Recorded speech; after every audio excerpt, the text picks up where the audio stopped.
Y realmente yo creo que es así. Pero además digo que tengo también un ejemplo que me impactó mucho por los años 70, que es un libro que es un clásico del neorrealismo latinoamericano, de Bernardo Berbisky, 1957-58, en cuyo prólogo hay un dato que parece que fue una premonición. Pedro Gambida en el prólogo dice que llegará el día, fíjese, en 1957, que llegará el día que habrá un gran desfile. Bajarán de todas las villas miserias hacia las ciudades. Bajarán espectros y fantasmas, porque son los que no se ven, espectros y fantasmas. Y será un día de inevitable justicia. Es decir, eso casi lo vimos en el 2001. Entonces, ¿qué hacer? ¿Qué es lo que yo propongo? Primero, estudiar. Por eso vamos a hacer un trabajo de investigación aplicada que empezó ya el año pasado, tomando becados a jóvenes de la Universidad de El Salvador, para estudiar el primer tema del que le voy a hablar, que es el tema de la Tierra. ¿Qué tendrá que ver la Tierra? Tiene mucho que ver. Latinoamérica, la división de la Tierra, Latinoamérica, no siguió los mismos rumbos, los mismos caminos, la misma forma que en Estados Unidos o que en Australia. Hicimos lo peor que se puede hacer. En Estados Unidos ya Jefferson hablaba de distribuir la tierra, se distribuía la tierra, y la corona en Australia distribuía la tierra. Nosotros se la quedaban los ejércitos y los hombres que podían comprarla. Y además son solo 200 años. Y en 200 años el reparto de la tierra ha quedado muy también concentrada. Y hablo exclusivamente ahora de la tierra para vivir. Entonces mi pregunta, de hace muchos años, para ser exacto, hace 40 años,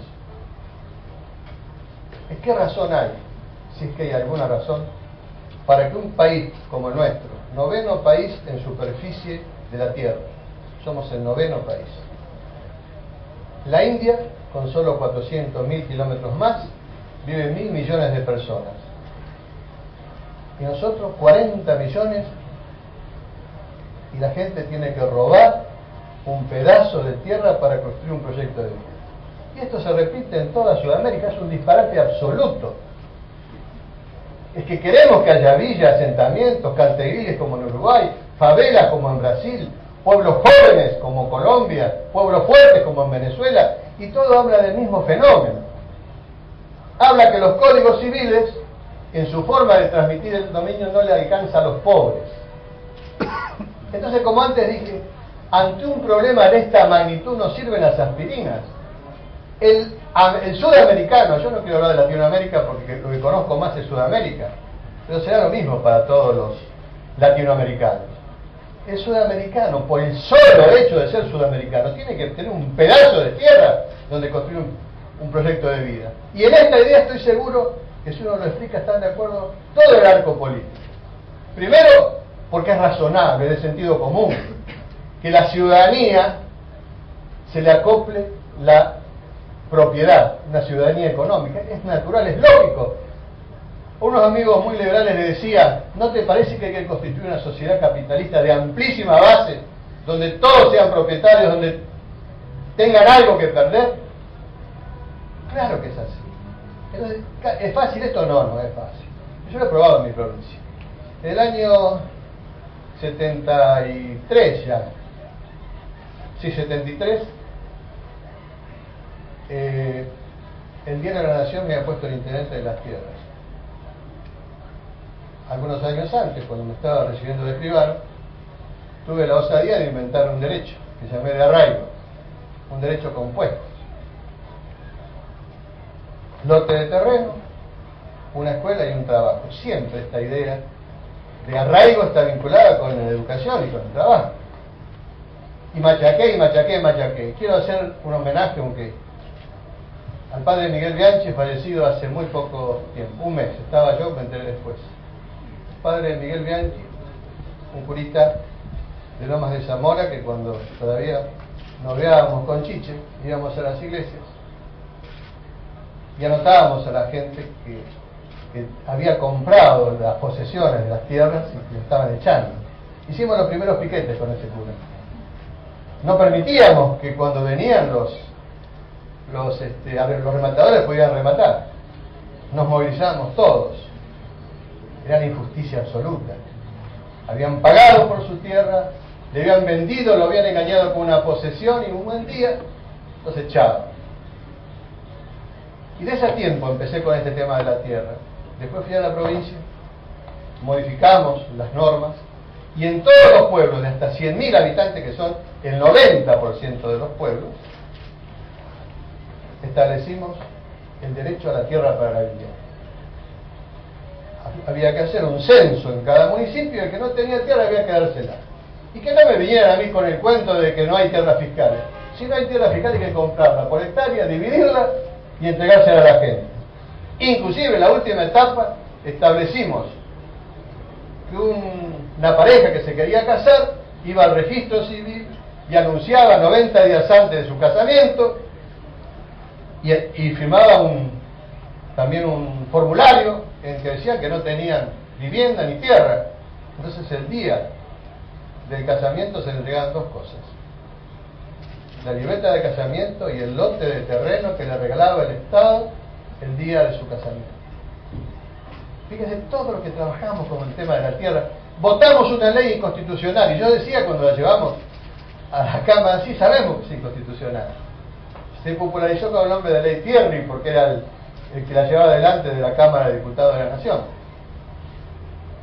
Era muy sencillo, porque el pobre, al pobre, no le alcanza ninguno de los modos, como antes dije, de adquirir el dominio. Un pobre no puede comprar, un pobre no recibe donaciones, un pobre no tiene herencias, no puede permutar, que son los modos de transmitir el dominio. Tiene una sola y muy larga, la posesión 20 años, pero tampoco le sirve. ¿Saben por qué? Porque después de 20 años se da cuenta que tiene que contratar a un abogado y ese abogado no puede con nadie, le toma el trabajo. Entonces pierden también esa propiedad que adquirieron por usucapión. Pero hay que ir más a fondo. Y este es el planteo que yo voy a hacer para toda Sudamérica. Lo he conversado largamente con el presidente de Uruguay, yo estaba en Uruguay, diciéndole que me parecía que la República Oriental del Uruguay, por sus características, por su dimensión, era ideal para poner en marcha esta idea que después sería replicada en los demás países. Es decir, una sociedad de propietarios. Le gustó al presidente de Uruguay, hablé con los ministros, después tuvimos los problemas que todos conocemos por el tema de las papeleras y me pareció que no era momento. Pero voy a insistir también en Uruguay. Lo he hablado con presidentes de distintos países, todos lo ven como razonable, porque es de sentido común elemental. ¿Dónde va a vivir la gente? ¿En una maceta cuando tiene 18 o 19 años? En alguna parte tiene que vivir. Y hay que resolver el problema, ordenarle el problema, para que no vayan a las villas que se van convirtiendo, más allá de que la mayoría de la gente que está en una villa de asentamiento es gente trabajadora, en guetos de criminalidad. Eso pasa en el mundo. Eso pasa en el mundo, eso no habría ni que siquiera discutirlo. Entonces tenemos rápidamente que otorgarle a todos los ciudadanos, cuando van a contraer matrimonio, la tierra para que construyan su lote. Quiero contar una anécdota que me sacudió vivamente. Fue el 9 de julio, el dito 9 de julio, donde por primera vez completamos todo lo que se había anotado y lo entregamos al terreno. Y me acuerdo que siempre cuando íbamos a hacer entrega de tierras, hablaba alguien de la comunidad, el intendente, y después hablaba yo.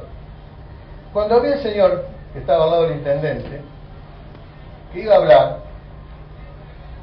me di cuenta que estaba muy mal. Yo nunca había visto un hombre que me daba cuenta que se estaba muriendo. Era visible. Bueno, habló primero que nosotros. Y cuando pasó, un hombre de 50 años no más, dijo que daba gracias a Dios por haber llegado a ese día, que se estaba muriendo. Y yo me había prometido, y le había prometido a mis hijos, que la primer tierra que voy a tener no sea la del cementerio,